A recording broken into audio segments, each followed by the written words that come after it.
మెదక్ జిల్లాలో సర్పంచ్ భర్త అదృశ్యమైన ఘటన కలకలం రేపుతోంది. నిన్న సబ్ స్టేషన్లో ఉద్యోగం చేస్తూ ఫోను, బైకు సబ్ స్టేషన్లో వదిలి అదృశ్యమయ్యాడు శ్రీనివాస్.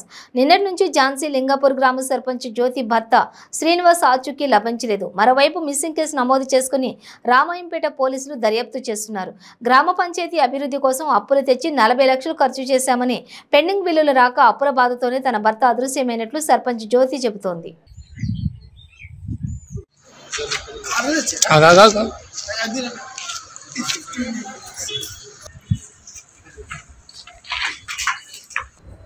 ఝాన్సీ లింగాపూర్ గ్రామానికి చెందినటువంటి పంబాల శ్రీనివాస్, తండ్రి పేరు పరశురాములు, వయసు 42 సంవత్సరాలు. ఈయన పంబాల జ్యోతి అని ఝాన్సీ లింగాపూర్ గ్రామ సర్పంచ్ గారి యొక్క భర్త.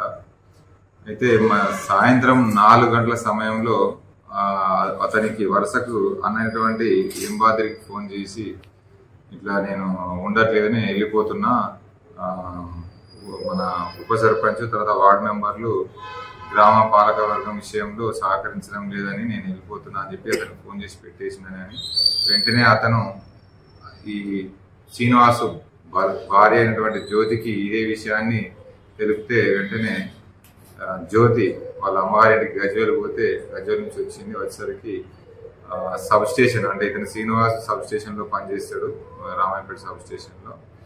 అక్కడికి వచ్చి వెరిఫై చేసింది. చూస్తే బండి ఆనే ఉంది, ఫోన్ కూడా అక్కడనే ఉన్నదని చెప్పేసి అని చూసింది. తర్వాత పోలీసు వారికి ఇన్ఫార్మ్ చేస్తే మేము కూడా వెళ్ళడం జరిగింది. అతను శ్రీనివాసు అక్కడి నుంచి వెళ్ళి బండి ఫోన్ అక్కడ పెట్టి ఎక్కడో వెళ్ళిపోయింది అని చెప్పేసి అని దరఖాస్తు ఇస్తే, మనం కేసు చేస్తున్నాం, మిస్సింగ్ కేసు చేస్తున్నాం రామాయంపేట పోలీస్ స్టేషన్లో. చుట్టుపక్కల సీసీ కెమెరాలు కూడా వెరిఫై చేయడం జరిగింది. అంతేకాకుండా అతను ఇక్కడ వెళ్ళిపోయిండు, మరి మనస్తాపం చెందిగినా ఏమైనా జరిగి ఉండదా లేదా అనే ఉద్దేశంలో చుట్టుపక్కల కూడా మనం వెరిఫై చేయడం జరిగింది, సెర్చ్ చేయడం కూడా జరిగింది. అలాంటిది ఏమి లేదు. ఇప్పుడు కూడా సీసీ కెమెరాలు అవన్నీ వెరిఫై చేస్తూ ఉన్నాము. అతని ఫోన్ నెంబర్ మీద కాల్ లెటర్ కూడా తీసి ఎక్కడ వెతికి పట్టుకోవడం జరుగుతుంది.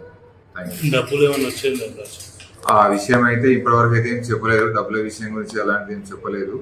ఒకవేళ ఆ కోణంలో ఏమైనా జరిగి ఉండొచ్చు, అది కూడా మనం వెరిఫై చేస్తాము.